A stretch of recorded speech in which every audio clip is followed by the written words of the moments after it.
oversight, and with a particular emphasis in this subcommittee hearing on the challenges that we face in regard to plastics. A special welcome to our ranking member, Senator Mark Wayne Mullen of Oklahoma. Thank you for your preparation for the work of this subcommittee. Mass production of plastic began in earnest during the days of World War II. It continued to boom in the decades that followed, heralded by many as a bold new frontier in material abundance thanks to its versatility, its durability, its inexpensive cost of production. There's a scene from the movie The Graduate where one character speaking to another says, "There's a great future in plastics. Think about it." Well, now, decades after the filming of The Graduate, we've had a chance to think about it, not only to think about it, to experience it, to live it, and to know that with this particular material comes not just a variety of potential uses, but a significant number of problems, of challenges. And it's our responsibility to understand these problems and seek a way to address them. We know that one of our problems is the massive amount of greenhouse gases emitted through the entire life cycle of plastics, from its extraction and transportation of the raw material of methane gas to the greenhouse gases produced in the process of refining and manufacturing to the management of plastic waste through incineration. Many folks just don't connect that plastics are closely tied to the petrochemical industry. Fossil fuels are part of nearly every stage of plastics production. It takes the raw feedstock and chemically refines them, turns them into polymers, which become the building blocks of plastic manufacturing. So right from the start, the very first step in creating new plastic is pulling fossil gas out of the ground. It contributes to an increase in methane being released into the atmosphere through that massive network of pipes. And over a 25-year period, methane is 80 times more efficient in trapping heat than carbon dioxide, ounce per ounce. And then there is another challenge, the unthinkable amounts of waste. It's estimated that well, at least 3/4 of the plastic ever produced has ended up as waste. And now the ratio has grown to something close to 90% of the plastic produced ending up as waste. We always hear the mantra of the 3 R's: reduce, reuse, recycle. But less than 10% of our plastic is actually recycled. And that's despite the blue bin program. And most of the plastic that you'll put in that blue bin it's referred to as wish cycling. You put it in wishing that it's going to be recycled, but the reality is that in most cases it is not. So instead of the reality of 3 R's, the true case is the 3 B's. Plastic is burned, it's buried, it's borne out to sea. And in the process, it creates public health and ecological challenges. Each year, thousands of seabirds, sea turtles, seals, other marine mammals die from ingesting plastic or getting tangled up in plastic. Fish in the Pacific Northwest ingest an estimated 12,000 to 24,000 tons of plastic annually. Plastic pollution often comes in the forms of lumps, but it also comes in the form of microplastics. And microplastics have now penetrated every system on Earth, in the water, the soil, the air, our food systems, even our human body. They've made their way into our lungs, into the breast milk we feed our babies, into our bloodstreams, and that produces a lot of public health concerns. Plastics have more than 10,000 chemicals associated with them, over 1/4 of them having potential health risks, including chemicals that mimic, block, or alter the actions of hormones, reduce fertility, and damage the nervous system. It's estimated that each of us consumes about a credit card worth of plastic every week. And I don't think there's a person in America who likes the idea of envisioning their children eating a credit card worth of plastic each week with all the chemicals that are in it. So it gives us pause. The fossil fuel industry is envisioning a massive increase in the production of plastics, but that will only amplify the problems, and it makes it even more urgent that we address them. That we work to protect human health and to protect the integrity, defend the integrity of our ecosystems. So we have to understand, increase our understanding of the challenges and explore ways to address those challenges, to solve those challenges. And that is the purpose of these hearings. We'll be doing about a series of 6 hearings. And we're fortunate to be joined by several witnesses who will kick this off. Dr. Arvind Ravakumar is co-director of the Energy Emissions Modeling Data Lab at the University of Texas, Austin, which seeks to provide reliable, science-based, transparent, and measurement-based greenhouse gas assessments of the global energy supply chains. He's also a member of the Sustainable Energy Development Lab, which focuses on developing technical, social, and policy solutions to effective climate action in the global energy sector. With Dr. Ravakumar, we have Dr. Chelsea Rockman, assistant professor at the University of Toronto, St. George, where she spent the past decade researching the sources and ecological implications of plastic debris in marine and freshwater habitats. Dr. Rockman runs a program researching plastic pollution with a major focus on the sources and pathways of microplastics and other contaminants into urban watersheds and Arctic ecosystems, as well as the effects of multiple stressors on ecosystems across all levels of biological organization and solutions to reduce plastic pollution. They are joined by Dr. Hota Gangarao, and he will be introduced in detail by my colleague. Thank you all for being here this morning, and now let me turn it over to Ranking Member Mullen. Thank you, Mr. Chairman, and thank you for actively reaching out to me. I enjoyed the breakfast we had. Why we have different views on multiple things, including this, I believe that us working together with the respect that we started out with, I believe it can possibly come out with some maybe positive outcomes. I'd like to thank our panelists for being here.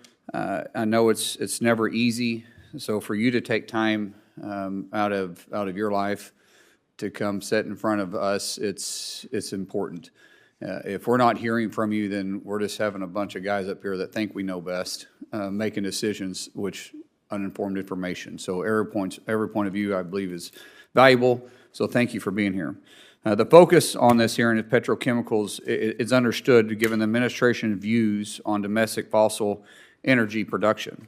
However, rather than using this opportunity to discuss all the innovative technologies that are available and upcoming, Democrats have rather focused on the ending of American energy production. At a key point that many people forget is that the renewable energies that we rely on petrochemicals, and the vast majority of the petrochemicals are derived from oil and natural gas, EVs, wind turbines, solar panels, batteries, just to name a few, are all made possible by petrochemicals. Nearly every component of an EV and the batteries that they run on require petrochemicals. Wind turbines are made out of wind. Solar panels, they're not made out of sun. These are all possible from petrochemicals. Even better, using petrochemicals provide the opportunity to extend the life cycle and new end-of-life uses for renewable energy technologies. Without petrochemicals, we wouldn't have today's roads and bridges, current aviation and aerospace technologies, and advanced life-saving medical equipment such as hearing aids, pacemakers that make lives better and help people live longer. Some people may not realize it, but one of the innovative technologies made possible by petrochemicals are our iPhones that some of my colleagues and those that oppose fossil fuels use every day to push out their message on social media. Innovation, not over-regulation, is where we need to focus, and we should be. Through innovation, we watch private industries lead in the recycling space with technologies that have been developed or are under development to recycle plastic waste. One in particular is being advanced recycling. Environmentalists will say advanced recycling burns plastic. to scare you away and advance their anti-plastic agenda. If advanced recyclers burned their material, they would have nothing to recycle, meaning they would have nothing to sell to their customers. In 2021, Oklahoma passed legislation recognizing the important role of advanced recycling, and 23 other states have done the same. If our goal is to recycle more material, then the committee should focus on supporting technologies and innovations that do just that. Instead of just trying to ban one of the most important innovations in the last 100 years that we know a modern society needs, I'm hopeful in future hearings this committee can spend time focusing on innovation and how we can legislate as legislators and support these ideas that continue to advance society with realistic perspectives. Mr. Gangaro, I hope I pronounced that right, and if I mess up on it, it's just because of my country accent. I want to thank you and all of our panelists for taking the opportunity once again for being here. With that, I'll yield back. Thank you very much. We're now going to turn to our witnesses, starting with Dr. Ravikumar. Chairman Merkley, Ranking Member Mullen, and members of the committee, thank you for the opportunity to testify on the topic of greenhouse gas emissions of plastics manufacturing. I'm Arvind Ravikumar, co-director of the Energy Emissions Modeling and Data Lab at the University of Texas at Austin. Over the past decade, I've led several large-scale field campaigns in the U.S. to measure greenhouse gas emissions from the oil and gas supply chain. Throughout my research, I've worked in collaboration with the oil and gas industry, state and federal agencies, and non-governmental organizations. I want to make 3 key points in my testimony. First, up to 50% of the life cycle greenhouse gas emissions impact of plastics come from the upstream oil and gas supply chain that serve as feedstock to chemicals manufacturing that become plastics. Second, geographic variation in emissions associated with the feedstocks result in significant differences in life cycle emissions of plastics. Third, uncertainty in emissions accounting and allocation methods is a key driver of uncertainty in life cycle emissions of plastics. Major sources of emissions in the life cycle of plastic production are upstream emissions from oil and gas feedstocks, process and combustion emissions from manufacturing, and emissions from electricity use. These do not include emissions associated with end-of-life management, such as pyrolysis-based chemical recycling methods, which can be a significant source of emissions. Feedstocks come in the form of petrochemicals and hydrocarbon liquids that are byproducts of crude refining and natural gas processing. In the context of plastics, upstream greenhouse gas emissions associated with feedstocks, primarily methane, can account for up to 50% of total life cycle emissions. As the electricity grid rapidly decarbonizes, the contribution of upstream methane emissions to total life cycle emissions of plastics will only increase. Therefore, addressing methane emissions associated with the oil and gas supply chain is key to reducing life cycle emissions impact. U.S. production of natural gas liquids has increased threefold over the past decade to 6 million barrels per day.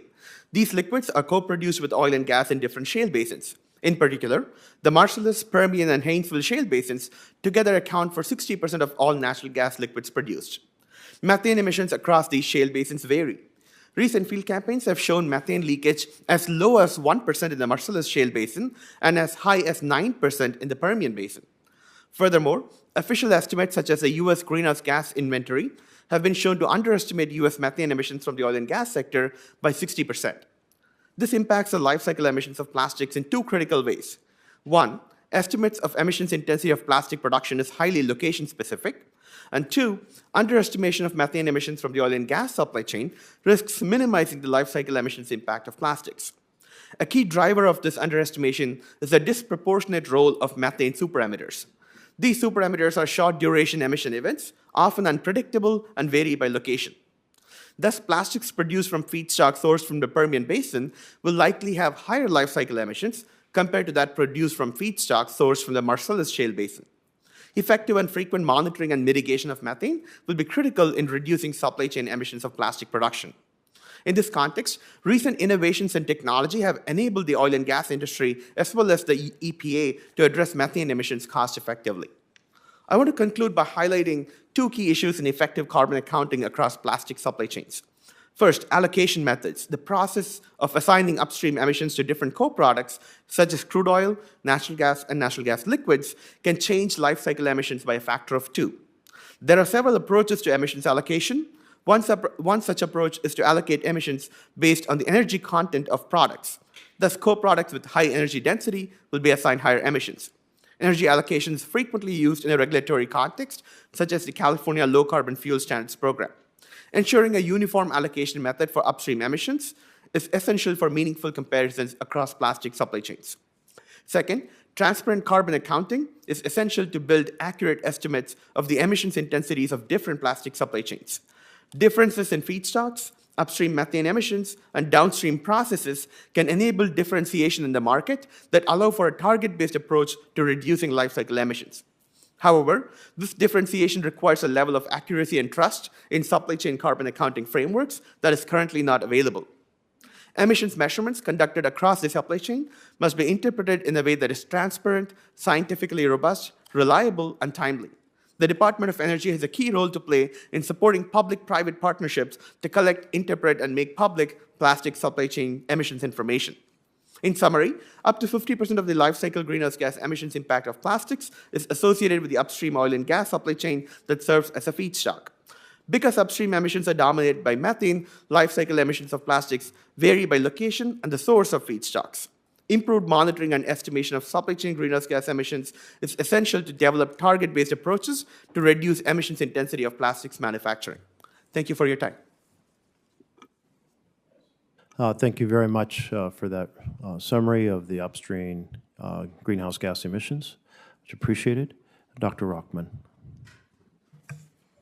Good morning, Chair Merkley, Ranking Member Mullen, and members of the subcommittee, Senator Whitehouse. I'm grateful for the opportunity to share my expertise with you on this important issue. For the sake of time, I'm going to summarize our current scientific knowledge about the effects of plastic pollution, but I note that my written statement provides additional information. My name is Dr. Chelsea Rockman. I'm an American citizen working abroad as a professor in ecology at the University of Toronto. I have been researching plastic pollution for about 15 years, beginning with the first scientific expedition to what is often called the Great Pacific Garbage Patch with the Scripps Institution of Oceanography. I'm also serve as a science advisor to the Ocean Conservancy and am head of operations for the University of Toronto Trash Team. Within the scientific community, my laboratory is globally known for our research on plastic contamination, specifically microplastics, in the environment, as well as their effects on plastic pollution on wildlife. We study plastic debris across the United States, including in the San Francisco Bay, right here in the Chesapeake Bay, and also at home in the Great Lakes. We also measure microplastic exposure in humans. So as you are all likely aware, plastic pollution has become ubiquitous. Large plastic litters our environment from the poles to the equator, from the deep sea to the tops of the mountains. Microplastics cycle in the global dust cycle, the water cycle, the carbon cycle, and food webs. I would be shocked if any of you have not seen plastic waste littered in your local parks and waterways. And our eyes are not deceiving us. Scientific papers report plastics of all sizes across the globe and show that the amount of this litter is increasing. So to put it bluntly, plastic pollution is everywhere, and the problem is getting worse. I'm here to tell you why this matters, and I'm going to spend some time telling you what we know about the effects of this plastic pollution on wildlife. So in order for there to be effects of plastic, the animals actually need to interact with it, and they do. The two main ways animals interact with plastic are that they get entangled by it or they ingest it. Scientific studies and monitoring records demonstrate these interactions in more than 1,000 species.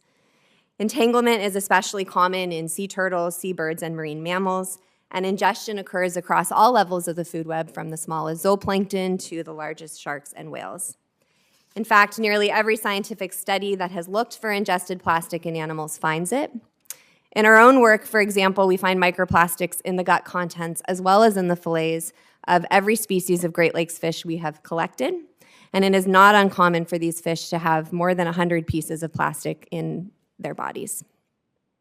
So what do these interactions mean for individual organisms, populations, and communities? When it comes to large plastic debris, there's no doubt that plastic harms wildlife.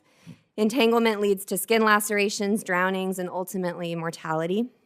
Ingestion of large plastic items such as plastic bags or straws can injure internal organs and cause an animal to feel full and starve. A recent study modeling the risk of macroplastic pollution suggests we've already crossed a threshold in some populations where we could expect up to 50% mortality in sea turtles from plastic ingestion. Similar examples of adverse effects have been reported in many different species of seabirds, marine mammals, corals, among other species. Recently, it has also become clear that microplastics lead to adverse effects. When animals eat microplastics, the microplastics can displace the food in the gut, and this can lead to delays in development, weight loss, diminished survival, and reproduction.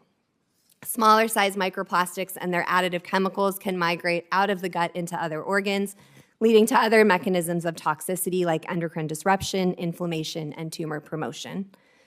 I recently co-led an expert working group for the state of California. We were asked to assess the risk of microplastics. Our study suggests that where microplastic concentrations are high, including in the Great Lakes as well as San Francisco Bay, our wildlife is at risk. Although we do not yet understand how microplastics affect us, we do know that we are exposed via house dust, drinking water, seafood, and other sources, and more explicit research on human health is necessary. So in summary, there's no doubt that plastic of all shapes and sizes litters our ecosystems. This debris contaminates more than 1,000 species, and these include some of our important seafood resources. We know plastics harm individual organisms and populations, and these impacts, combined with evidence for accelerating plastic productions and then emissions into the environment, suggest government should come together to decide how we're going to work together to limit plastic pollution. And this is essential before we transform ecosystems irreparably. I want to thank you again for this opportunity to speak with you, and I'd be really happy to answer questions today or if they come up later in the future. Thank you. Thank you very much, Dr. Rockman and Dr. Gangaroo. Good morning, Chairman Merkley, Ranking Member Mullen, and Distinguished Member Whitehouse of the Subcommittee on Chemical Safety, Waste Management, Environmental Justice, and my name is Hota Gangaroo, Professor, Director of the Constructed Facilities Center in the Department of Civil Engineering at West Virginia University. I conduct research at the university through the Center for Innovation and Integration of Composites into Infrastructure that is being sponsored by the National Science Foundation as well as various federal and state government agencies and private industry. I'm pleased to be speaking on behalf of the American Composites Manufacturers Association today, which represents the entire spectrum of North American composite supply chain, including universities such as mine conducting the research, suppliers, manufacturers, end users, and other businesses involved in the composite sector. The ACMA represents over 300 corporations and established in 49 states. Thanks for inviting me to speak on this topic of great importance from the environmental point of view, which is of utmost importance, really, with declining performance of our in-service infrastructure. How do we ensure that the United States uses advanced materials that are the best choice for the environment and economy while advancing the state-of-the-art for better quality of life? I have worked for decades on these composites that consist of fibers of some kind. I have brought some of them, and certain resin systems such as the polymers that we are talking about here today. The annual resin production in the United States is about 120 billion pounds, which is increasing due to the ready availability of low-cost shale gas, a precursor to make polymers. FRP composites are lighter than steel by about a factor of 4, and they are durable by a factor of 2 to 3. They are non-conductive, and many industries, such as the automotive, aerospace, infrastructure, have been using composites, as pointed out by Senator Mullen, since 1940s and even before. Applications that may be of interest for this committee include the use of composites in infrastructure, including bridge, components, and rebars. That is my first slide I want to quickly show.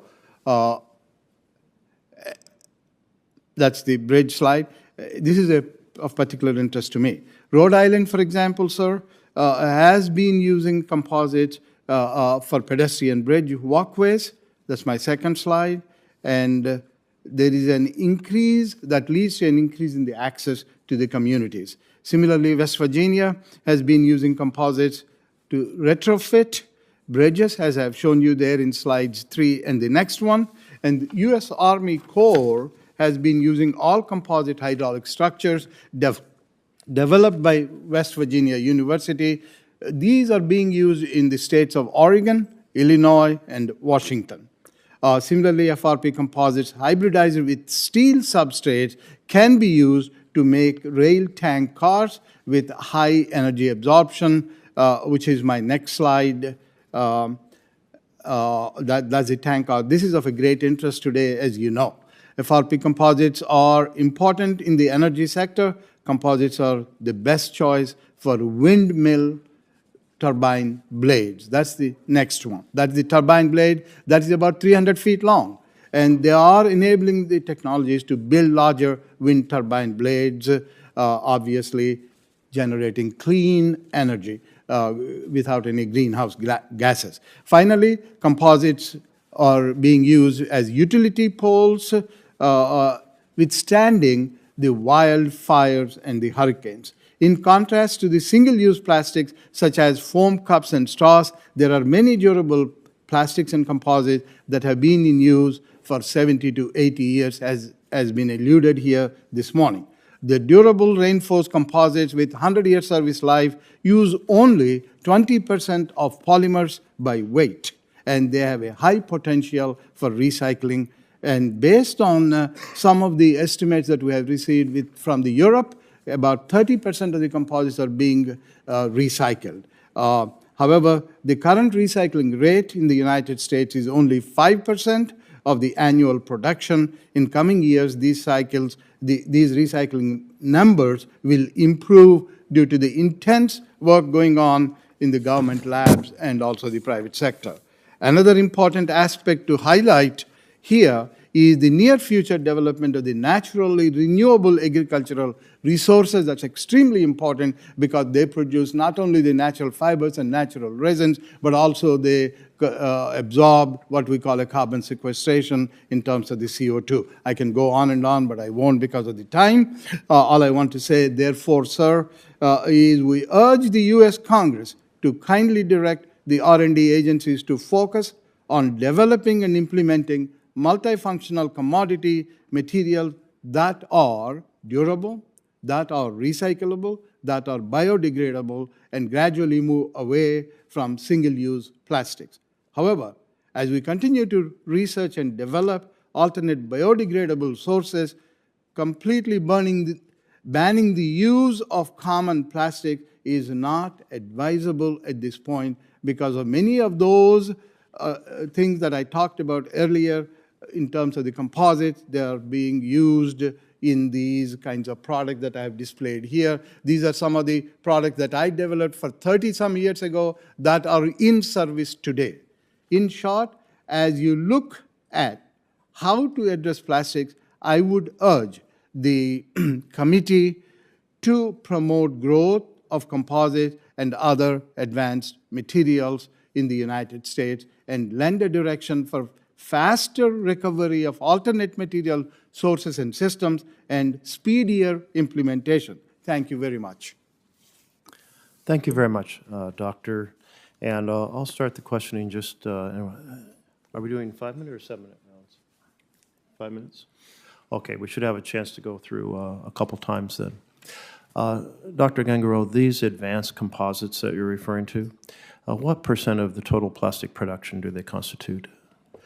Approximately 20 to 25% of the polymers being used are going into these advanced composites in the United States. Thank you. And you mentioned Europe has strategies that have recycling rates higher than ours. And I'll certainly ask my team to follow up with you in regard to the differences of those strategies and the types of recycling that occur and the cost, kind of the benefits and disadvantages of each. Thank you. I'm going to turn to Dr. Ravikumar. Just to clarify, essentially 50% of the global warming gases that are triggered through the production or the life cycle of plastics are from the upstream production of the methane gas that goes into it. What percent of the plastics are essentially made from, if you will, methane gas? So I said up to 50%. So there are plastics, if produced from oil and gas basins that have low methane leakage already, it can be between 10 and 20%. But from high leakage basins, it could be as high as 50%. Yeah. So I was really struck by, if I understood your statistics correctly, that the type of leakage that occurs in the production varies from 1% in the one basin to 9% in, I think you said, the Permian basin. Why that dramatic difference? Because obviously that's a dramatically different input in the calculation of the global warming impact. Differences in methane leakage across basins have a number of proximate causes. The first one is the difference in resource. The Marcellus Shale is largely a dry gas basin with liquids production, so you need less complex equipment. You can be directly putting all of the products into pipelines, whereas in the Permian Basin, it's a much more complex basin with products such as crude oil, natural gas liquids, and natural gas, all of which require much more complex equipment, resulting in higher emissions. There are also other sort of near-term reasons, for example, lack of pipeline capacity to take natural gas away in the Permian Basin results in increased flaring, which does not exist in the Marcellus Shale Basin, which also increases the differences in methane emissions. If I recall correctly, the estimate is that when you have about a 4% leakage rate in the system, that produces a global warming impact roughly equivalent to coal over the life cycle. Is that in the ballpark of your understanding? That's correct. Okay, thank you. Dr. Rockman, you mentioned these microfibers.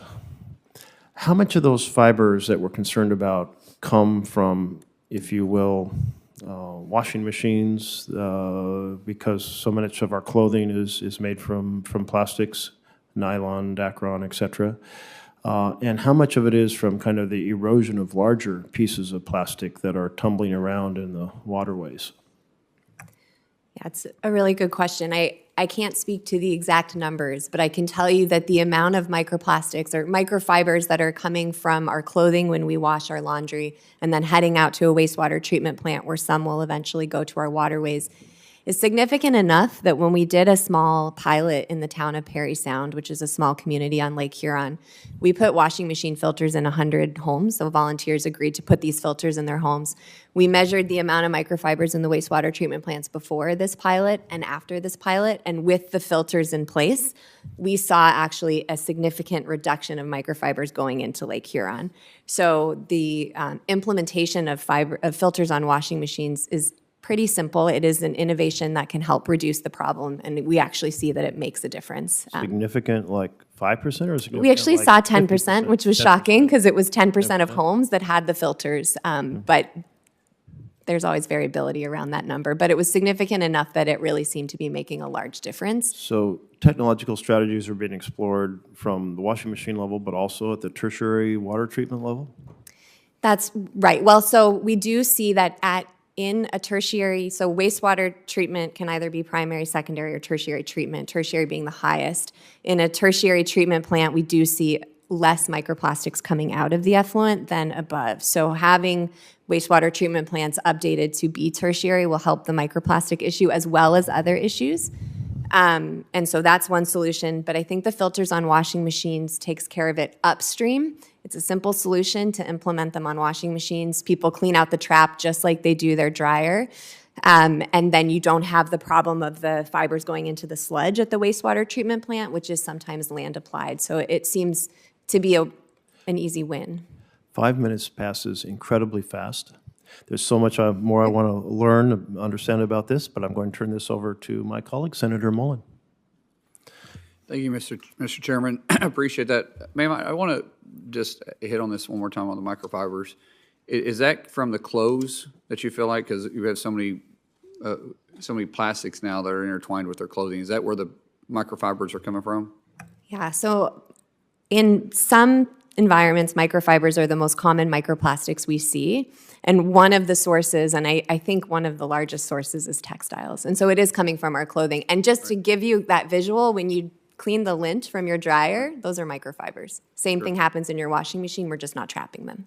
Yeah, I got new towels at the house, and I'm always cleaning that filter out right now. It's bugging me. That's right. Sir, can you explain to me what all you have here in front of you? This is a bridge. Turn your mic on. No, turn your mic on so we can hear you.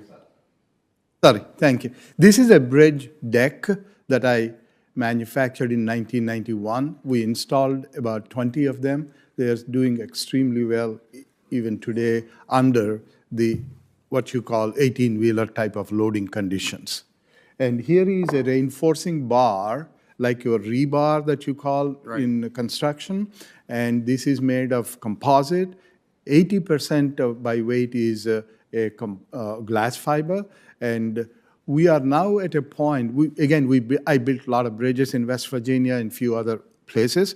All I want to point out is there's a big push now to try to use this in salt water as well as salted sands without washing the sand. So we are going to save a lot of energy. What's the weight on that? This is about 1/4 the weight of steel in terms of same diameter and same length. So when we're talking about a deck bridge, you're talking about being able to The deck greatly bridges, increase the weight of traffic? the deck bridges are about 1/5 the weight of concrete deck. Okay. So that would also save a lot of energy in terms of production and what have you. Again, like I pointed out in my testimony a few minutes ago, we have wood composite that would not only absorb. I have that on my deck. This stuff's Yes, great. we have done a lot of. I built about 100 plus bridges across the country using the wood composite. As you might know, West Virginia is blessed with a lot of composite-based wood industries, and that's why I had the opportunity to do that. So on our coastal areas, that the rebar that we see in bridges that rust out all the time. You see it from underneath the deck. You see it when we're repairing it. So this would be a great replacement for, right? Absolutely correct. And as I said, my first bridge I built was in '95. It's holding up extremely well even today. Concrete does crack, but there is no spalling of the concrete. Well, concrete's guaranteed to two things: get hard and crack. So that's common. We get that. Right. So, what else you have there? Oh, we have some carbon fibers made of coal as well as the petrochemical type thing. And we have some foams to keep the structures lighter and stronger and longer. Foam for like insulation? This is for a variety of insulations, not just one So like kind. to bring down the sound? Bring down the sound, bring down the heat, bring down various kinds of things, and increase the strength of So the like in overpasses that's by neighborhoods and stuff, it's bring down the noise and the traffic noise and stuff going across the bridge? Exactly. Okay. What else do you have? Well, here are some of the recycled material we did using, the recycled and manufactured the products. We have installed some of them as guardrails on the highway systems. They've been functioning since early 2000. Thank you. I'll yield back the rest of my time. Thank you, Senator Whitehouse. Thank you. First, let me welcome Professor Rockman here. Thank you for your help with our, when Senator Sullivan and I did the Save Our Seas 2.0, you were helpful, and we're about to begin developing Save Our Seas 3.0, and I hope we can call on you again. Absolutely. Thank you. My pleasure. Terrific. And let me add to the report, if I may, Mr. Chairman, of this committee hearing the Minderoo-Monaco Commission on Plastics and Human Health report on plastic impact on human health, published in the Annals of Global. Without objection. Thanks. And to Senator Mullen, let me say that I've been pushing to get a bill that would expand the use of composites in construction and infrastructure passed. The blockade against it has been on the Republican side. Perhaps we can work our way through that. if you don't mind, I will send you a copy of that bill for you to have a look at. Love to take a look at it. It's actually bipartisan, and I think that there's enormous progress to be made consistent with your witness's testimony.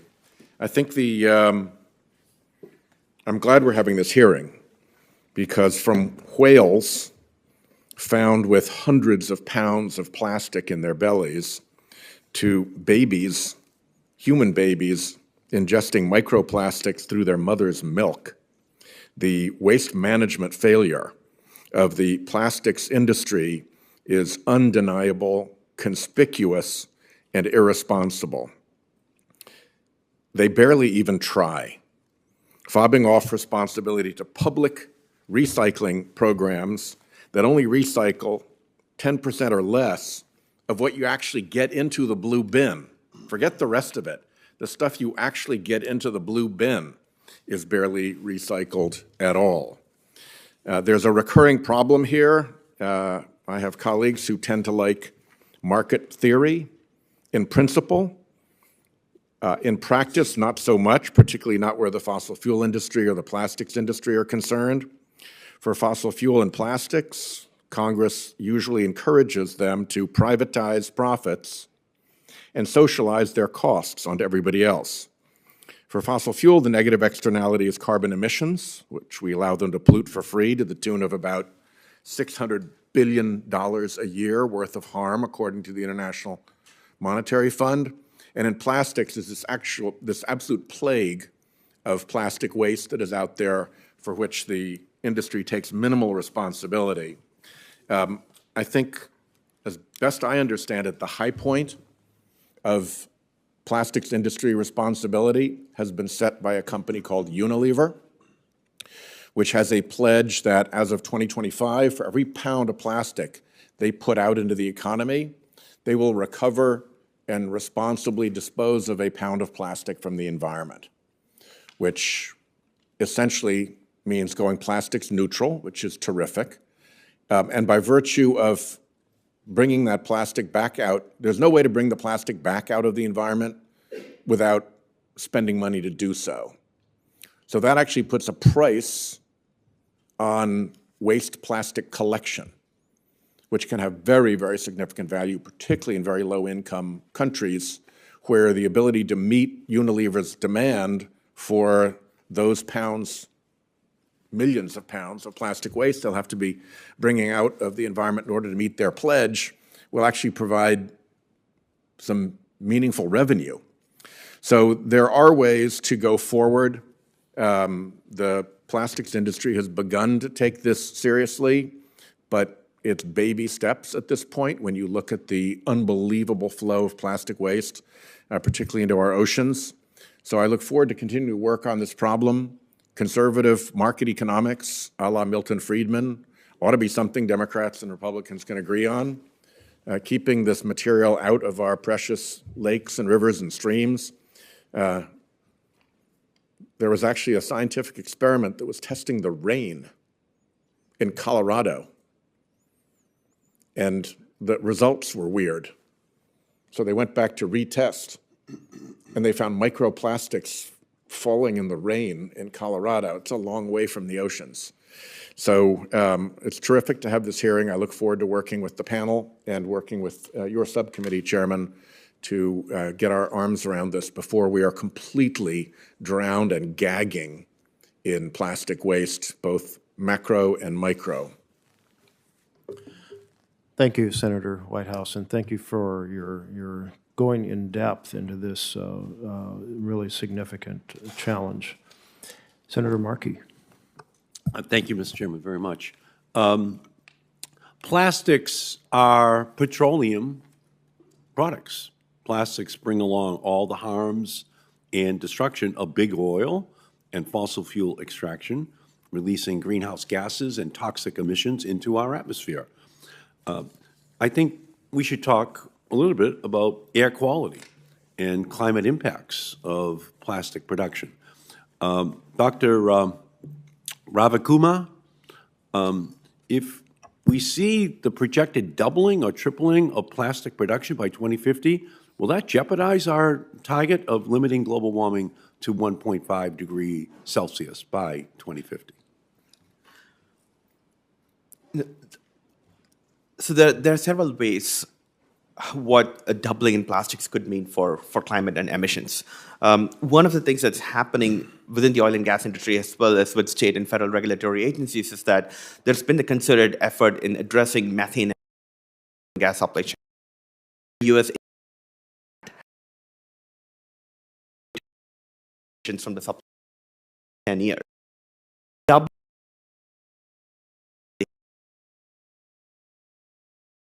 depends on methane up to 87-30.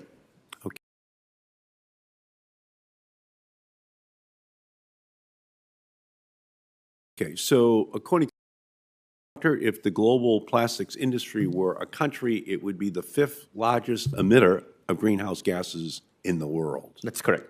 Just here in the United States, it's estimated that the plastics industry is responsible for at least 232 million tons of carbon dioxide equivalent emissions per year, as much as 116 coal-fired power plants or 50 million cars on the road every single day. So, Doctor, could you please provide examples of actions Congress should additionally take to effectively address the environmental and climate effects of plastics? Great. On the greenhouse gas emission side, there are 3 major buckets where you have emissions. The first one is the upstream oil and gas feedstocks, where most of it are methane emissions. The second one is the plastic manufacturing facility themselves, which emits mostly CO2, carbon dioxide. And the third one is the electricity use during plastics manufacturing. And there are 3 sort of separate solutions for this. On the electricity side, as we decarbonize the grid rapidly because of provisions in the Inflation Reduction Act, that emissions will go down. On the upstream side, the factor that can contribute up to 50% to total life cycle emissions of plastics are methane emissions. So we need to rapidly reduce methane emissions across the supply chain. It can be done through a combination of regulations, which EPA is currently working on. Recent innovations in technology, such as satellites and drones, have led to their adoption voluntarily by some of the companies in the oil and gas industry, not everyone. And lastly, innovative processes to quickly find methane superemitters using satellites and other technologies are going to help us find and fix these methane emissions quickly. And then in the middle is the plastics manufacturing itself, which is where carbon capture technology could play a role in reducing those emissions. That's where we need to have a combination of both industry efforts as well as regulation to make sure that we reduce emissions in the manufacturing sector itself. Okay, great, thank you. The science is clear, but our environment is not. Microplastics are everywhere, and they are interacting with other contaminants in our environment, creating cocktails of chemicals that are even harder to clean up. Dr. Rockman, can you tell me more about how plastics interfere with our ability to clean up toxic substances in our environment? Sure. I think I'd almost flip that to so plastics contribute toxic substances to our environment in terms of chemical additives. So there may be additives that can go into plastics that may be safer. Then you're absolutely right that once they enter the environment, they start to accumulate these contaminants that we already consider toxic pollutants under the Clean Water Act, for example. So PCBs and other chemicals will accumulate on the plastics. But the plastics can be toxic in and of themselves. So there's evidence that at certain concentrations, just like for PCBs that we consider toxic pollutants, that these microplastics can cause these effects. So under the Clean Water Act, if I can, the word pollutant just means the contaminant in the environment. The word toxic means it has an ability to cause a reproductive effect, a developmental effect, or a tumor. Microplastics themselves, in addition to the chemicals they interact with, can lead to these things. So it's this maybe microplastics, how do they, I think your question was, how do they interact or interfere with our ability to clean up these contaminants? And another question is, should we be considering whether we label them as toxic pollutants under the Clean Water Act, the way that countries like, for example, Canada has just labeled plastic as toxic under the Canadian Environmental Protection? Should we? I don't have an answer to should we, but I think that it fits the definition under the information that we find. Similarly to other contaminants, we consider toxic pollutants under the Clean Water Act. Okay, and of course, oceans absorb about 90% of excess carbon in the atmosphere. What role does microplastics play in interfering with normal ocean ecosystem activity? Yeah, so I don't research how microplastics affect the carbon sink, but I can tell you that we know that ocean warming is a stressor on organisms, and that we're seeing effects that harm biodiversity from ocean warming as well as changes in pH. And we also know that microplastics and large plastics cause stress to organisms. And so if you have, I think one of the reasons it's so hard to know in the environment what's harming that whale, what's harming that fish, it's because there's multiple things at the same time. So if climate is, or if, let's say, for your question is about how is it affecting climate, if the plastic is causing a stressor, now that animal's even less resilient to the climate effects that we add. So we need to take care of both. Okay, great. Thank you so much. Thank you, Mr. Chairman. Thank you, Senator Markey. Senator Sullivan. Thank you, Mr. Chairman, and I want to just make a compliment to my good friend Senator Whitehouse on the progress that we made. Started, by the way, in this committee and subcommittee here on the Save Our Seas Act and then Save Our Seas 2.0, which is the most comprehensive ocean debris cleanup in the history of the Congress, according to the Congressional Research Service, so you can say that. And now we're working on... It's most mutual, my friend. It's most mutual. Yes. So now we're working on SOS 3.0, and this is an issue that really unites Republicans, Democrats. Trump administration was for it. Biden administration is working hard to implement it. So, and some of you played an important role in helping us with the science and everything. So thank you on that, Mr. Chairman. It's a good news story that brings together all kind of political parties.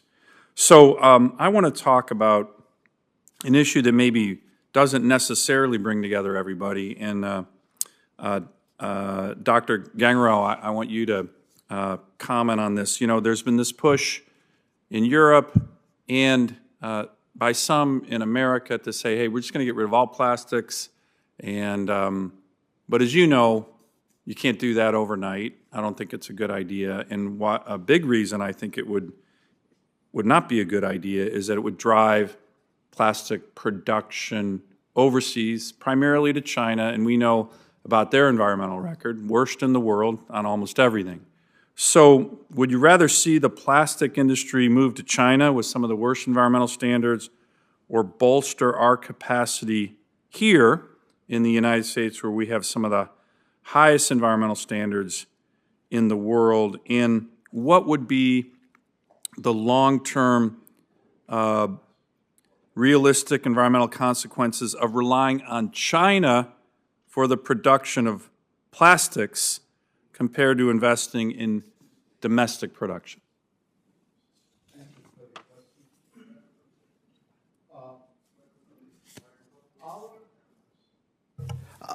Our economy has about $500 billion of impact coming from plastics. About 1 million jobs are being undertaken through this effort. In the U.S.? In the United States. Okay. That's a lot of jobs, a lot of money. That's right. And we do have the highest environmental standards, certainly relative to China. That's correct. 100%. Absolutely. No doubt about it. Absolutely. Okay. As I said before, we know that about 23% of plastics coming into the mainstream in Europe is being recycled, with a target of 35% going to be recycled in the year 2030. We should not concede any ground to anybody, for that matter, China or otherwise, in terms of developing plastics that are going to be safe in a variety of sense. Yes, I do concede that we should seriously think about eliminating or decreasing the use of one-time, single-use plastics.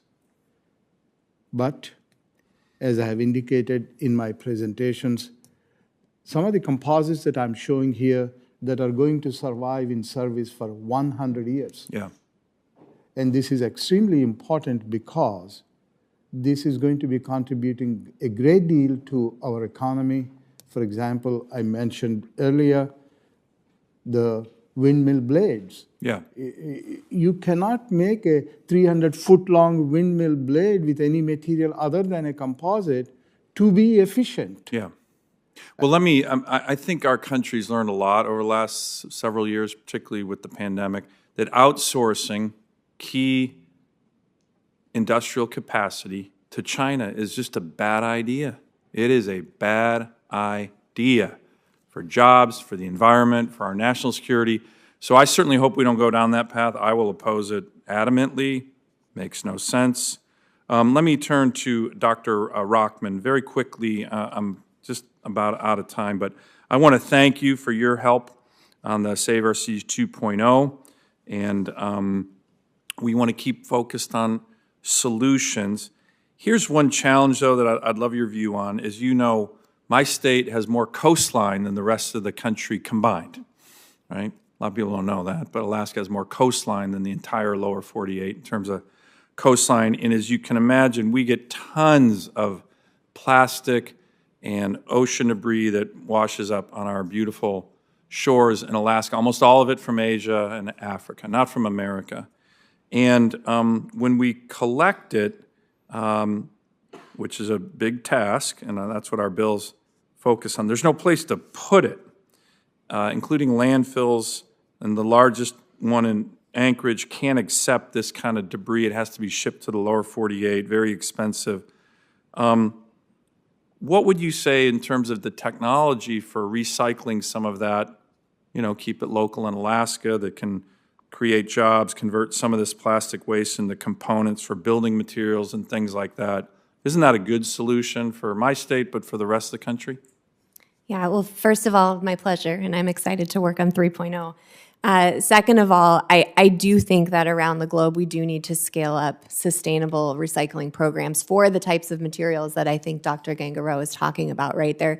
I agree we should be getting rid of some of these unnecessary single-use items, but for some of the materials that we put into our infrastructure and that we use, absolutely we need to be able to make sure that they fit into a circular economy. So when we are And cleanup, as you're doing on the coast, is still a really necessary part of the solution. One day, hopefully, we don't need it, but today we do.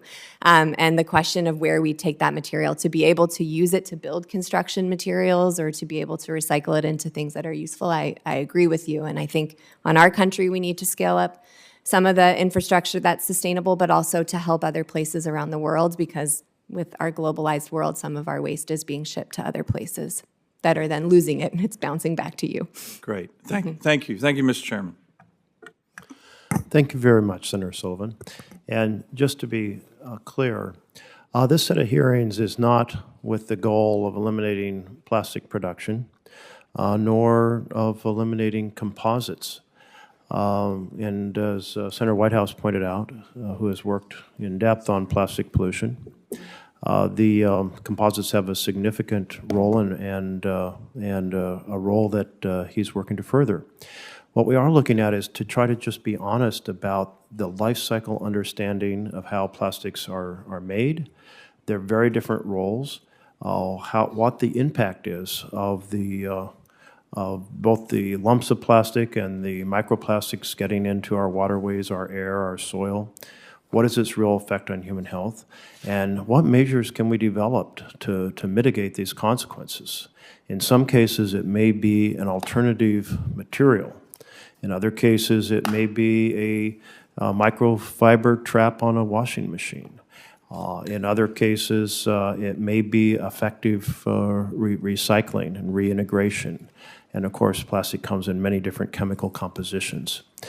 So I'm going to halt my comments here because we've been joined by the chair of the Environment and Public Works Committee, who has, I think, both a statement to make and also would like to ask some questions. And I'm so delighted you've been able to join us. Welcome. Thank you. And thanks very much, Mr. Chairman, for your leadership, and to Ranking Member Mullen for holding this hearing today. Our thanks to all of you for joining us. I ride the train back. My colleagues know I ride the train back and forth to Delaware most days.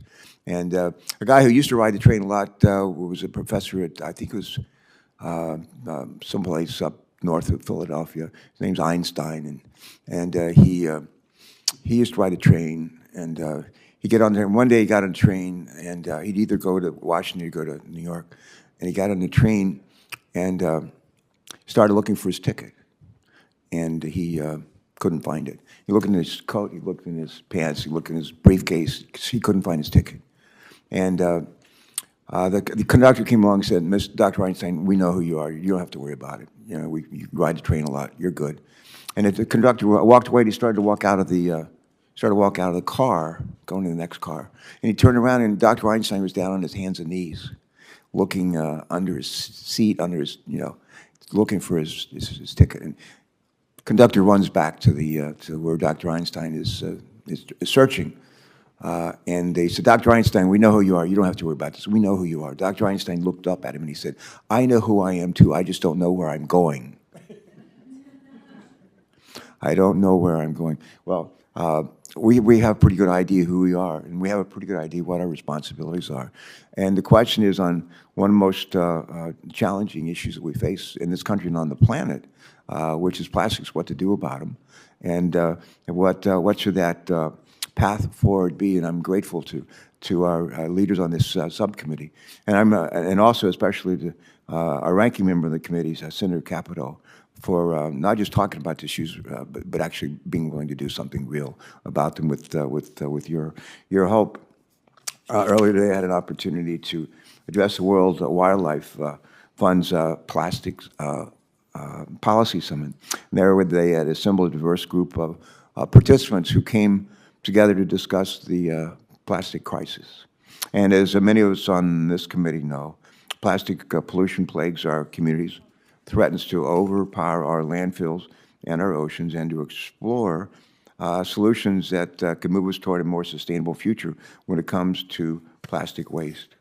Advancing common sense policies that reduce plastic waste is vital if we are going to leave behind a cleaner planet for those to follow, kids and our grandchildren. Most of us have them.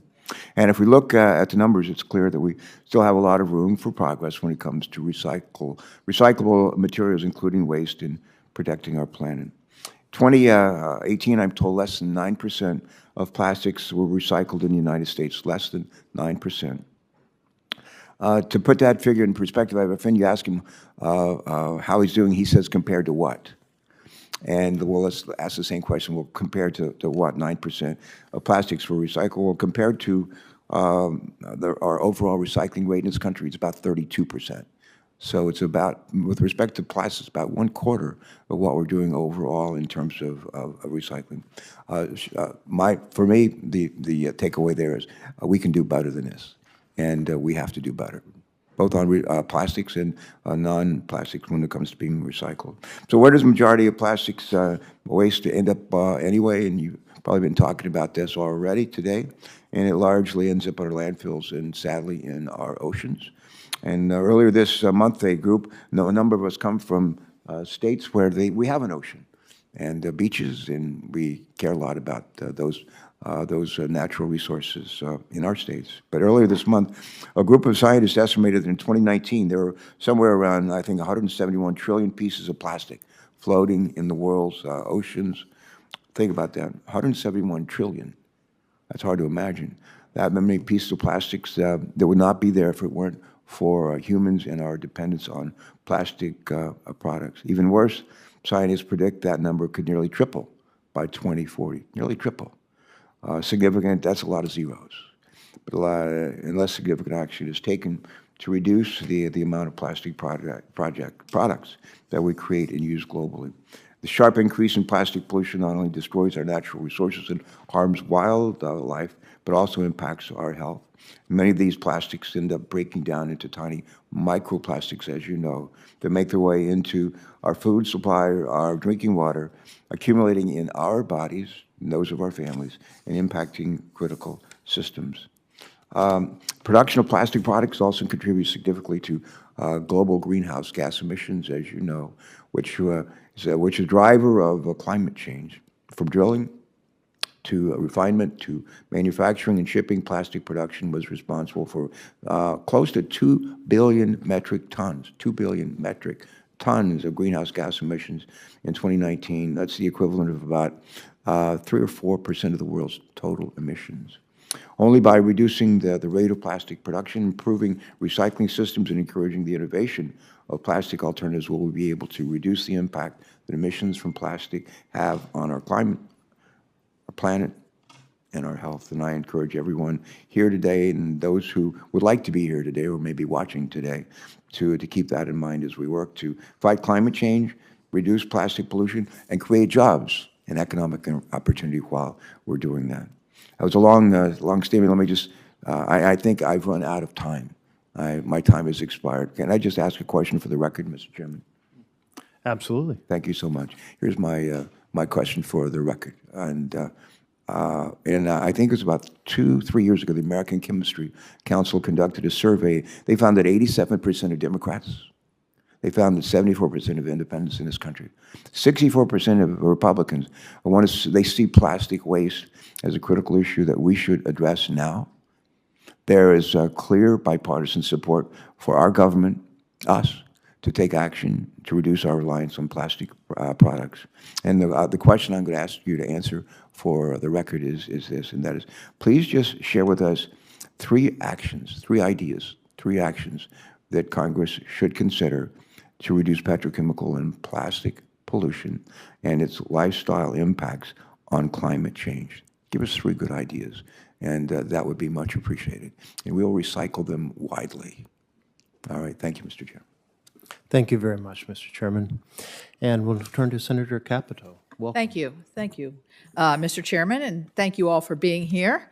Hi, Dr. Gangaro. Nice to see you, and I'm very proud of the work that you're doing at West Virginia University, the innovation, the inspiration that you are. I got to visit your lab and see your bridge materials and all the things that you're doing. So I'm really pleased that you're here to be a part of this really esteemed panel of academics. I really think, I haven't been here, I've listened a little bit in my office, but I'm hearing from those who have listened to every word that it's been a very beneficial panel. So if you could just help us on the composite thing, and you might have covered this again, but I'd like to hear it again, that most people are unaware that plastic polymers and resins are essential to innovative composite materials and that are used in technologies, not just roads and bridges, but electric cars and windmills and everything. So what kind of role do polymers play in the composition of the composite materials that you're working with?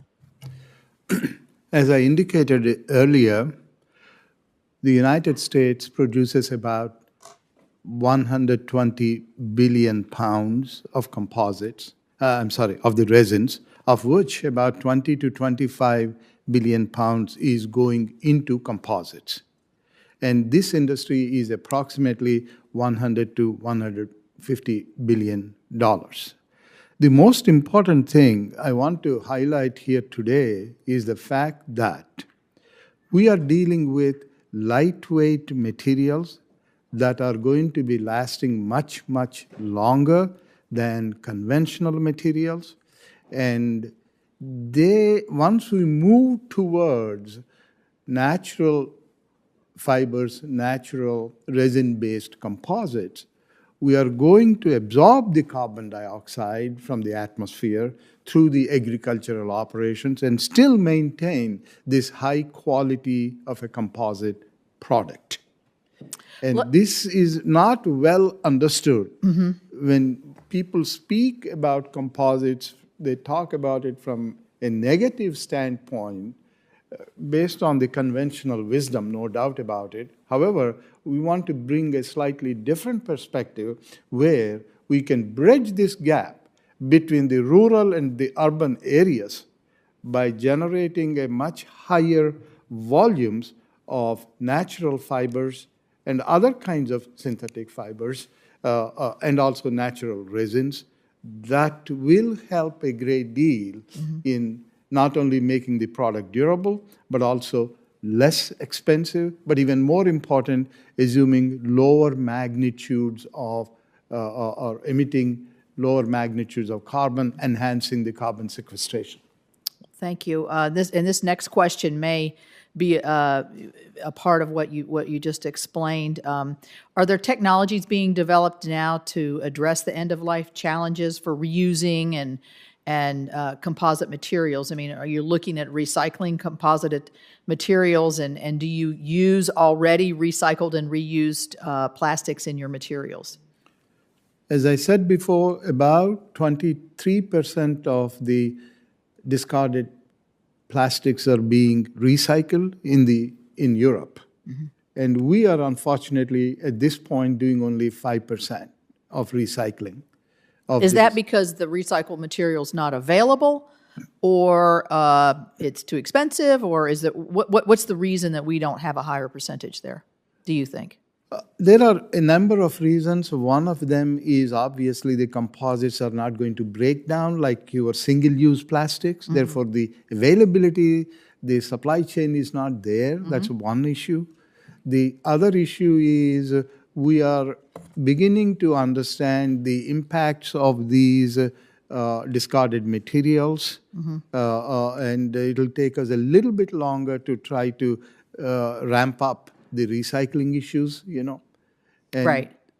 So basically what you're telling me here, at least the way I'm hearing and I've seen in your lab, and again, thank you for hosting me, is that there is a market for reused and recycling plastics within the composites, I'll say industry or development of those materials, which could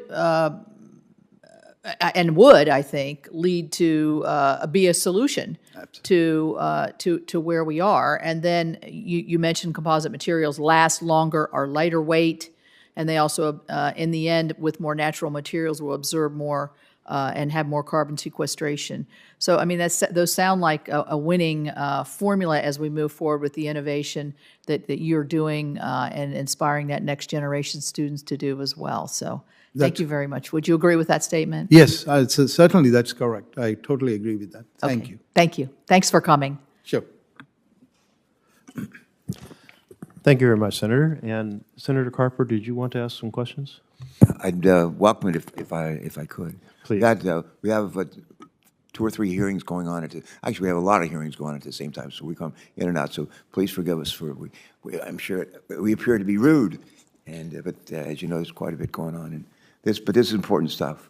I've asked one question for the record. I would ask you just respond to the first question for the record. I would ask a second question, and I'm going to ask you to just respond to it now, if you don't mind. But how are the investments from the Inflation Reduction Act and the bipartisan infrastructure law driving innovation and helping to address climate change? I'll say that again. How are the investments from the Inflation Reduction Act and the bipartisan infrastructure law driving innovation and helping to address climate change? Please.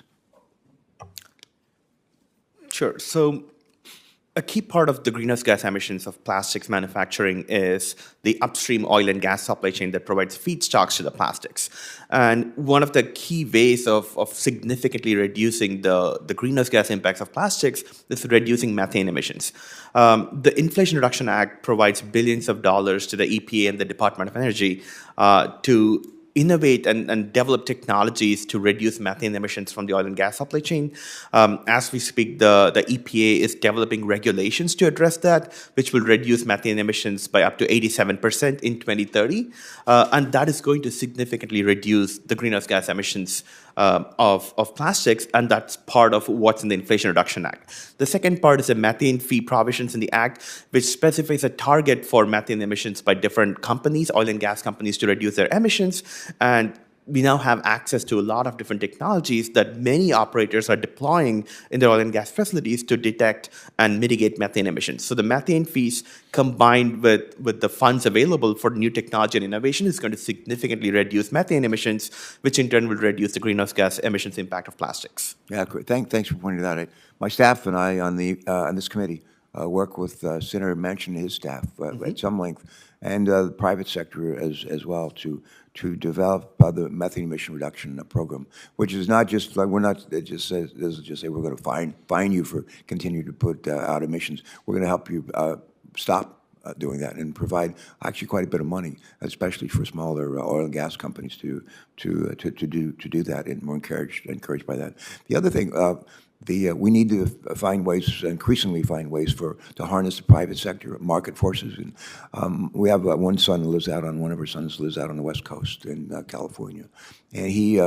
When I was out visiting him not long ago, we visited a company that takes food waste. They collect a lot of food waste. You go into SFO, San Francisco Airport, and they have 3 bins. For one for recyclable, traditional, one for waste, it's not recyclable, and then they have food waste.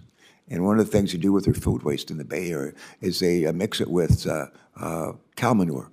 We have a lot of chickens in Delaware, like 200 chickens for every person. In California, we don't have a lot of cows. They got a lot of cows in California. They create a lot of cow manure.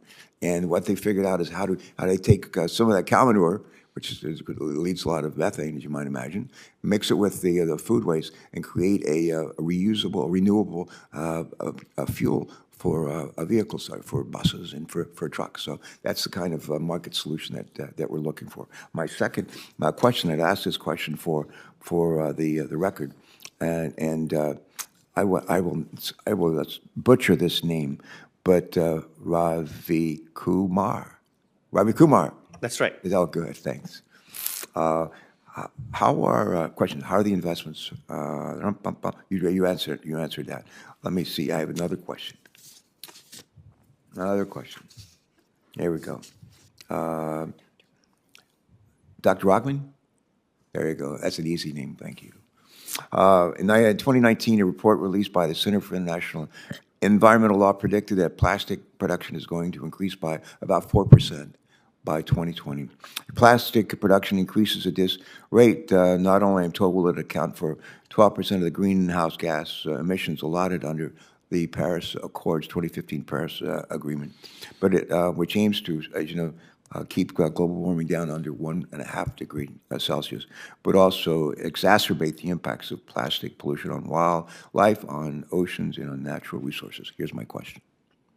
Aside from emissions, what other impacts do plastic production and plastic waste have on our climate? Let me ask this again. Aside from emissions, what other impacts do plastic production and plastic waste have on our climate? And how might increased plastic production influence climate change in the short, in the medium, and the long term? You want to take a shot at that, and then I'll ask you to probably respond to a similar question for the record. Thank you.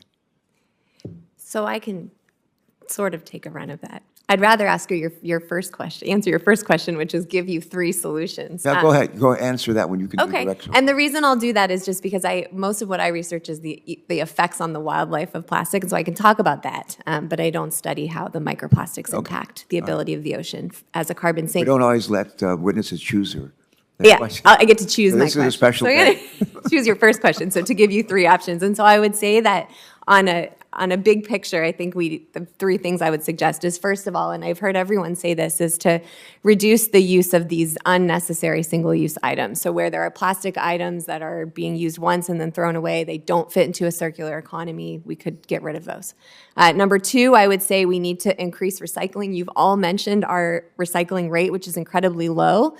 We need to increase reuse first in terms of the pyramid. Second is recycle. One way we could do that is by incentivizing post-consumer recycled plastic. It is currently, to my understanding, more expensive to buy post-consumer recycled content than it is to buy virgin plastic, which was actually a question that Senator Capito asked. And so in order to force those markets to increase, I think we need to incentivize post-consumer recycled material and maybe create standards that say all plastic made by X year, it has to have X% of recycled content in it. And the third is cleanup. I understand that in some ways that looks like a Band-Aid, but for these microplastics, we're losing microplastics via tires as we drive. They're escaping into the environment from our clothing as we paint buildings. And so we should be thinking about treating stormwater, using trash traps for some of the garbage that's out there, putting filters on washing machines, things to trap these materials as cleanup. And I think all of those need to be turned on at the same time right now in order to reduce emissions, which will increase the resilience of the oceans to be able to handle some of the other stressors that we also need to reduce. Well, you picked a great question to answer. Thank you. A lot of food for thought there. Thank you very much. Thank you all for joining us today. Great to see you. Thank you, Senator Carper. Senator Mullen. I just want to thank our witnesses again for being here. I actually, surprisingly, I didn't know what to think when we started this hearing, but it's been informative. I think it's, I loved the testimony from really all of our panelists. And so I think this has been somewhat productive, starting us off on the right foot. I do apologize, though, because we are running everywhere, and I've got to run out the door. So thank you again for being here. Thank you, Chairman, for calling the meeting and conduct it in this manner. Appreciate it. Thank you very much. And if you have any questions for the record, we can put them in the record. Yes, I'm sorry. But you don't have to give them to us now. I just have to, I think, have to submit one for the record. I'd like to submit to the record an independent review by the McKinsey Company that recognizes plastic's role in enhancing the use's efficiencies and establishes data showing how plastic provides lower greenhouse gases in 13 of 14 applicants where plastic was compared with alternative material. Without objection. Thank you. And I'll note that I have a number of studies that I'll submit for the record as well pertaining to some of the issues we're discussing today. And when I paused before for Senator Carper, I was in the midst of microfiber issues, or hoping to get there with Senator, with you, Dr. Rockman. And a statistic I was shown is that the microfibers or microplastics, and I'm not sure if we're distinguishing between microplastics from clothing being microfibers and other microplastics being separate from those. Is that my understanding? Yeah, so synthetic microfibers, meaning microfibers made of plastic, are a type of microplastic. Thank you. Yep. And what the was that the microfibers alone are equivalent to grinding up 33 billion T-shirts each year and distributing them into the world's water and soils and air. Is that, have you ever heard that? I've never heard the stat around that, but we do definitely need numbers to put it into perspective. It is one of the most common items we see in addition to tire dust That's for a lot. microplastic. And so that's, so the kind of that, I can't imagine what 33 billion T-shirts fibers look like, but when I think about how light the dust is, that you mentioned the microfibers from our dryers, and you also mentioned the washing machines don't trap those fibers, and that when you had 100 washing machines that were blocked, there was a 10% reduction. But in terms of the amount of fibers that came from the washing machines themselves, does that type of filter eliminate 90% of the fibers from the washing machine? Or what? Yes. How effective are they? So we started our research by testing just that. We had undergraduate students in the lab washing bright red blankets, so it was easy to see the fibers. They put the filters on the washing machines, and they quantified and weighed the fibers with and without the filters. Of the size that we were counting, it removed up to 90% of the 90%. microfibers from the washing machine. It's very effective. And then in your testimony, you mentioned plankton are digesting micro. And this is something I had not heard before, and plankton at the very base of the sea chain. You know, we hear about how mercury moves up through the food chain and gets concentrated along the way. Does this happen with microfibers? I had not heard this piece of the puzzle, starting with the plankton on up. Yeah, so for all microplastics that get into organisms, so it does get into even our smallest animals. So we digest zooplankton in the lab and find microplastic in their stomach. When that's then eaten by a predator, say a fish eats the zooplankton, maybe 100 of them, it's in that fish's gut, and the bigger fish eats that. You do see this transfer of microplastics up a food web. What's more striking to me, and what I really want to understand, is we see small particles move from the gut into the fillet and into the liver and other organs, and that can lead to toxicity.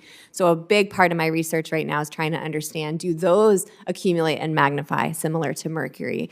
But regardless, we are seeing them in those internal organs, and I'd like to understand why and what that means. And these microplastics, they do not simply float at the top of the ocean. There's some floatability, but essentially, so fish that are not feeding at the surface are still consuming microplastics? That's correct. It's in the water column, it's on the bottom, it's in the biofilm or the organismal goop on rocks and other types of things in the ocean. And actually, we see more microplastic in fish that feed from the bottom because eventually a lot of it does sink. My colleague, I think, has to leave at 11:30, so I'm going to interrupt because I'm deep into this piece. I'm going to interrupt that and come back to it. Senator Whitehouse. Well, pick up where you left off, Chairman, but have to say organismal goop is one of the best phrases I've heard recently. So thank you for that, Dr. Rockman. So you were talking about fish in freshwater lakes and how all have detectable levels of microplastics, not just in their guts, but in the actual flesh of the fish that people would consume. All. That's right. Yeah. So when I moved to Toronto and started doing work in the Great Lakes, I was shocked that every fish that we sampled had microplastic in it, sometimes up to 900 pieces in an individual organism. I'd never seen anything like that before. In the middle of the ocean, it was 1 in 4 fish. In the middle of the ocean, 1 in 4 fish. So it's in the oceans as well, but to a lesser degree. I think because it's more dilute. So if you think about the ocean, you have microplastic coming off the land. It's a vast environment. The Great Lakes, while huge, are less dilute. Yeah. Shellfish? We see microplastics in shellfish. That includes oysters and mussels and shrimp and all kinds of animals that we like to eat. In what is the reach? Is it 100% like the lake fish, 25% like the ocean fish? Do you have a guesstimate on how much of the shellfish population has plastic in it? So I think it would be fair to say that if I were to go out and sample every species of shellfish in the ocean, that I would find microplastic in every species of shellfish in the ocean. Would I find it in every organism? Maybe not. But microplastic, because it transports in air and rains down in remote places, it's transporting in the global dust cycle. It truly has become ubiquitous, similar to perfluorinated compounds. And so, yes, I think if you're eating seafood or other things, you can expect to be eating microplastic, but it's in the dust in this room, so it's also likely in my cup of water. Seabirds? Absolutely. I teach a marine ecology class, and this year we decided to dissect seabirds as one of our labs, and we found microplastic in quite strikingly large pieces in 90% of the birds that we were looking in. I think many of us have seen the horrible pictures of the albatross and other seabirds on Midway Island, which in their feeding pick up fairly large bits of plastic, discarded plastic lighters and things like that, and then are unable to fill their tummies with edible food because they're already stuffed with plastic. So with stuffed bellies, they starve to death, and their bodies are lying on the soil of Midway Island, and as they open up, as the flesh degrades away, you see the skeletons with these little pockets of plastic where the stomach was. That's right. And a lot of those organisms are chicks because the parents are feeding that to their young. And so for a population perspective, you need those to grow up and reproduce to sustain a population. And in addition to that horrible scene of what's trapped in the chicks' stomachs, it's also cleared the gut and it's gotten into their flesh as well at the microplastics level. So I've never looked in the fillet or the muscle of a bird to see whether you see translocation. But for example, there's papers that show microplastic in the blood of humans, and I think somebody mentioned breast milk. And so the idea that these small pieces are translocating should be organism-wide based on our biology. Yeah. And to be a little bit blunt but thorough, the baby not only ingests the microplastics through breast milk, but it appears in baby diapers as well. So it's pretty well throughout. Last question, mammals. Human mammals or marine mammals? Start with marine mammals and non-human terrestrial mammals. We understand that marine mammals, whales, dolphins, sea lions, they certainly have microplastic in their stomach. They're eating it. I think of more concern is the large, you find whales washing up on the beach with bellies full of plastic bags. And there's no doubt from a necropsy that that is what caused that mortality or the death in that animal. Entanglement is another thing. So when it comes to entanglement and ingestion of large plastic, absolutely, it's a problem for marine mammals. Entanglement pretty much means drowning, doesn't it? Entanglement can cause a laceration, like actually a cut on the body. It can also lead to drowning. It can cause an organism to be stuck and not escape a predator. So it's basically like a organism kind of being unable to operate as it normally would if it's covered in a net. Well, it's a sort of peripheral point, but anybody who's ever had a loved one who has gone through any kind of digestive blockage and is familiar with what an extraordinarily painful experience that is for a human. I suspect that for the whales that die because they have filled their stomachs with waste plastic that we have not bothered to take proper care of as humans, it's a mighty painful way to die. Thank you. Thank you very much, Senator. Returning to this issue of microplastics and the role they play, and we were talking about how it moves up through the food chain, but these plastics have many thousands of chemicals embedded in them. Are these microfibers and other forms of microplastic, are they releasing these chemicals, or are these chemicals permanently trapped in the fiber and therefore of little concern to the health of our animals or the health of humans? So if I may, I want to answer that question by describing the work we've done in our lab. Plastics can have both the physical effect as well as a chemical effect. So to answer your question briefly, yes, the chemicals can escape the plastic and get into the animals. But we did a life cycle assessment where we had fish that were exposed to microplastics that we took from the Great Lakes and ground down and exposed them the way they'd be exposed in nature. We saw a lot of physical effects from them kind of what Senator Whitehouse was just discussing. They're eating less food, they're eating more plastic. We saw changes in development. We saw changes in the growth of the organism. But what was striking was from the chemistry, we saw endocrine disrupting effects. So we actually saw the thinning of eggshells within the ovaries of the fish, similar to what we saw with DDT with seabirds. So we actually saw this reduced layer of the chorion. When those eggs were laid, they were friable and broke easily, and so you had less reproduction. And then the larvae, the offspring, the babies, were deformed.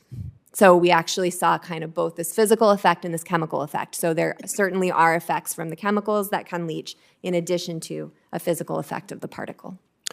A few years ago, I read about a chemical leaching issue, and you mentioned car tires. And most people think of car tires as rubber, but do they in fact have plastics, and the tire dust becomes a microplastic issue? So today, a lot of rubber is synthetic, and so it is a type of plastic. So the tire dust itself, yes, as we drive our cars, little bits of tire fleck off. They become this tire dust that we see in the environment. It is likely one of the more harmful types of microplastics, similar to paint, because they have a lot of chemicals associated with them. There's an amazing study, but also a little depressing, from Washington, where they showed that there's this thing called urban stream mortality, where you have die-off of salmon in the streams as they're running. And they linked that mortality to a chemical, 6-ppd quinone, which comes from the production of tires. And so tire dust will have that chemical in it, in addition to lead and zinc and other components. Well, I was just reading that article. I was remembering it, as you talked about tire dust, and I thought, I remember that tire dust was having a huge impact on salmon. Mm-hmm. And as you mentioned, what they discovered was that after a rainstorm, the rainstorm would wash the dust off the roads and the parking lots and into the stream, and there would be a die-off of salmon before they spawned, which is extremely rare in nature. I mean, salmon are driven to spawn before they die, not to die before they spawn, or there'd be no salmon. And so the scientists undertook an analysis of all the chemicals involved, and were eventually able to trace it down to this 6-ppd, and you call it 6-ppd. Quinone. Quinone. That's a fancier, more extended term. But I'll submit this article for the record. But it's an example how the chemicals leaching out of microplastics, in this case tire dust, do have a real impact. And in that regard, it's often mentioned that plastics contain endocrine disruptors. What is an endocrine disruptor, and why should we be concerned about that? Yeah, an endocrine disrupting chemical is a chemical that interferes in our endocrine system, our hormone system. And so there are additives in plastics that mimic estrogens or other types of hormones that interact with these receptors. So if you have, say, not the hormone binding with that receptor, but something else, it then can shut off the ability for these important processes that we need in our thyroid and for reproduction. Hormones are involved in really important processes in our body. And so chemicals that interfere with the endocrine system can have big effects to populations in the wild. Now, I know that your studies are more related to wildlife, so this may not be a question that you can answer, or Dr. Ravi Kumar, I'm not sure if this is all in your portfolio, but there have been concerns expressed that endocrine disruption may be associated with cancers in humans, particularly breast cancer, prostate cancer, or other disruption of reproduction, including declining sperm counts in men. Are those? Is that? There's a production called The Onion that creates kind of fake stories that make us panic over things that aren't real. Are those like that type of story, or are these real concerns? I think so. When I was co-leading a risk assessment group in California, I was in the wildlife health group, as you mentioned, because that's my expertise. There was also a human health group running alongside it. And they similarly wanted to do a risk assessment on microplastics in humans. Now, they decided not to create a threshold for effect the way that we did because there wasn't enough studies at the time where they didn't feel right putting a number on it. But every study they were looking at, what they found to be the most relevant effect to consider was interference and interaction with sperm count and motility. So yes, there is a concern that the chemicals in plastics can have endocrine disrupting effects in humans, and I think that's where a lot of the human health work is looking right now, in addition to inflammation, which can also lead to tumors and issues with our cells, cell function. Okay, well, on that kind of deep concern for human health, it's time to wrap up this particular hearing. Our goal, again, of this series of hearings is to just be as honest as we can to understand the life cycle of plastics and the impacts they're having and how to mitigate those impacts. And there's, hopefully by the end of this series of hearings, we'll have a number of tools that we'll understand better and consider whether there are strategies that we can take at a national level to address these significant concerns. Each of you have contributed to this conversation in a substantial way, and we very much appreciate your expertise and your sharing that with us today.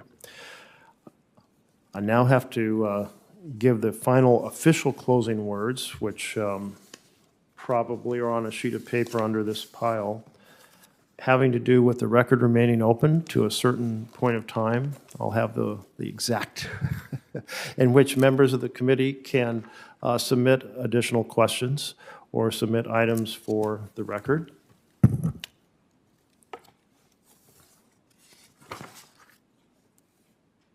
Senators will be allowed to submit written questions for the record through the close of business Thursday, April 13th. We'll compile those questions, send them out to you, and if you all would be so kind as to help us answer them, that would be wonderful. The request is that there be a 2-week turnaround so that we can actually compile the record by April 27th. With that, this hearing is adjourned.